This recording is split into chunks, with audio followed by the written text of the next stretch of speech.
the church community's response has been amazing. They've stepped in and tackled things that they had never done before. They equipped themselves. They pulled themselves up by their bootstraps, and they made a difference.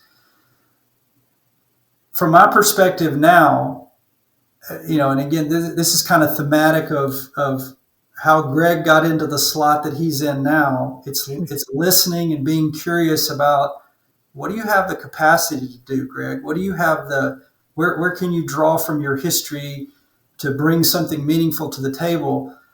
That's the gap. Is we've had a lot of churches and organizations just show up, and it's whatever happens to be on the needs list. Like, we can fix that. We can do that. We can do that. We can do that. We can do that. We can do that. And so they try to come at it. We can solve all the problems. What I would love to see churches do is catalog, get curious about what is it about your group that is unique. Do you, and most organizations, the leaders know the people in that organization, but maybe even get as granular in, I have retired people come through my door on a daily basis, working with them on a project. And I always ask, because I'm curious, a lot of them are retired. Hey, what'd you do? You would not believe the talent that is in this town. Yeah. I've had retired physicists that worked on these amazing, global projects, and, authors, and I mean, you name it.